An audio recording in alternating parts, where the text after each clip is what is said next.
The one and only Botticelli. Botticelli and Raphael, shirts and trousers. பாபநாசத்தில் அமைந்துள்ள பாபநாசம் கோவில் எதிரில் அன்னபூரணி எனும் உணவகம் ஒன்று செயல்பட்டு வருகிறது. இதற்கிடையே அந்த உணவகத்திற்கு சென்ற ஒருவர் தான் இஸ்லாமியர் என்பதால் சாப்பாடு கொடுக்கவில்லை என்று குற்றச்சாட்டை முன்வைத்து சமூக வலைதளங்களில் பதிவிட்டுள்ளார். என்ன நடந்தது என்பதை பற்றி இந்த பதிவில் முழுமையாக பார்க்கலாம். நாஃபிஸ் அகமது என்பவர் சமூக வலைதளத்தில் வெளியிட்ட பதிவில், நான் குடும்பத்தோடு தென்காசி சென்றிருந்தேன். அப்போது பாபநாசம் கோவிலுக்கு சென்று திரும்பிய போது அங்கிருக்கும் ஒரு கடைக்கு சென்றேன்.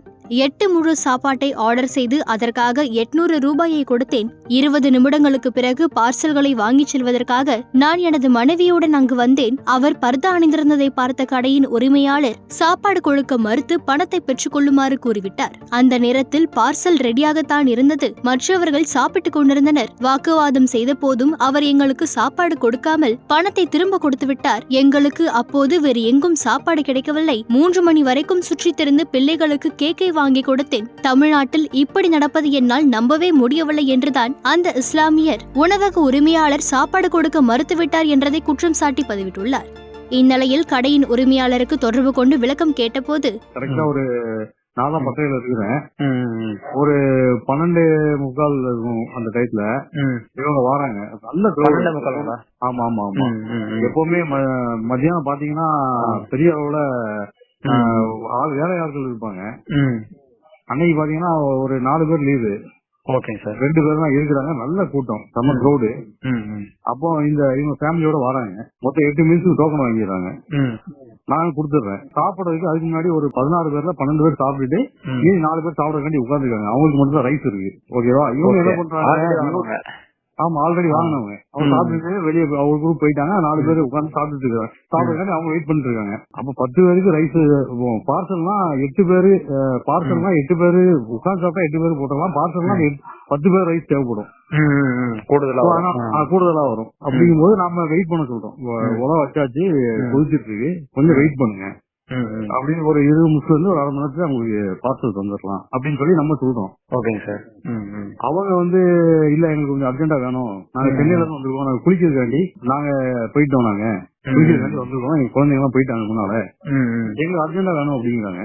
Okay sir. அப்ப நான் சப்ளையர் குமார் ஒருத்தர் இருக்காரு, அவரை கூப்பிட்டு வாங்க கொடுத்துடலாமா, எது ரைஸ் ஏதாவது கொடுத்துடலாமா? இல்ல, வாய்ப்பே இல்ல, சுத்தமா இல்ல, 4 பேருக்கு தான் இருக்கு, கொஞ்சம் 20 நிமிஷம் அரை மணி நேரம் வெயிட் பண்ண சொல்லுங்க, நம்ம கொடுத்துடலாம் அப்படிங்கிறாரு. Okay sir. இவங்க எனக்கு உடனே வேணும் அப்படிங்கிறாங்க. அப்ப நம்ம சொல்றோம், நீங்க அப்ப ஒண்ணு பண்ணுங்க, நீங்க குளிச்சுட்டு வாங்க, நான் உங்களுக்கு சாதம் எடுத்து வச்சுருங்க, ரைஸ் எடுத்து வச்சுருங்க அப்படின்னு நான் சொல்றேன்.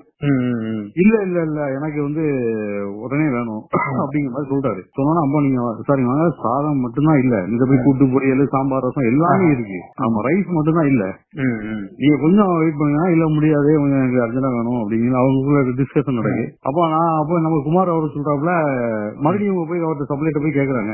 அவர் சொல்லுவாப்ப, அப்ப நீங்க ரீஃபண்ட் வாங்கிக்கோங்க, இப்ப உங்களுக்கு ரொம்ப அர்ஜென்ட்னா பக்கத்துல கடைகள்லாம் இருக்கு, நீங்க வாங்கிக்கோங்க அப்படின்னு சொல்றாரு.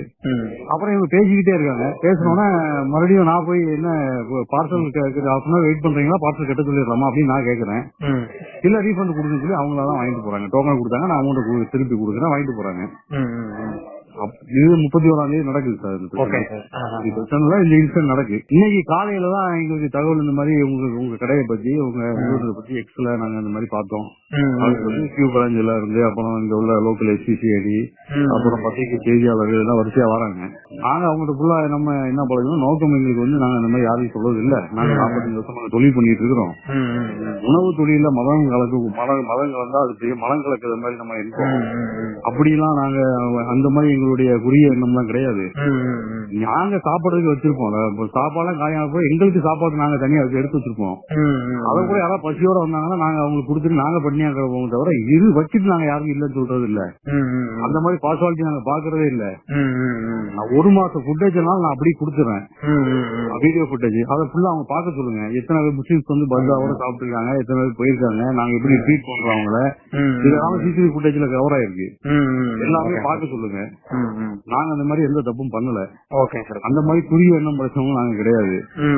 நாங்க ஒரு பசியோட வரவங்களை பசியாற்றி அனுப்புறதுதான் எங்களுடைய புனிதமான தொழில். தொழில்.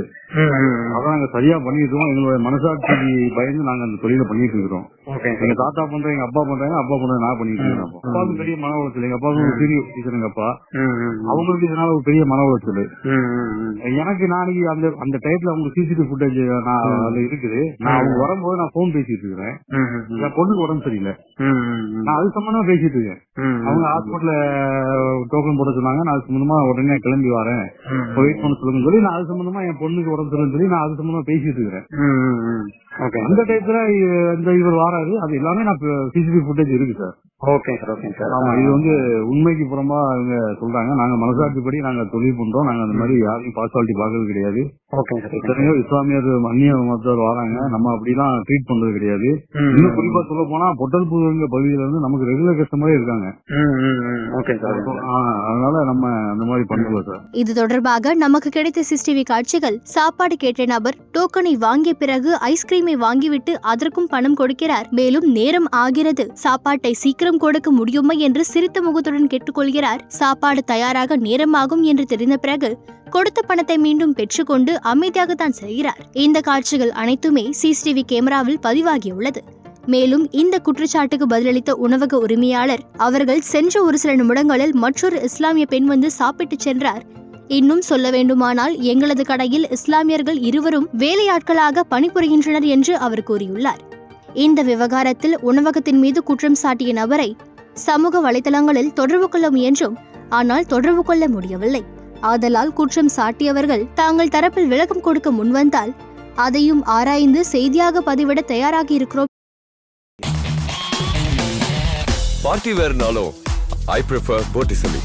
எங்க இருந்தாலும் நம்ம ஸ்டாரா தெரியணும் இல்லையா? வெரைட்டியான கலர்ஸ், நியூ டிசைன்ஸ், அதுக்கு மேல star look. The one and only Botticelli. Botticelli and Raphael, shirts and trousers.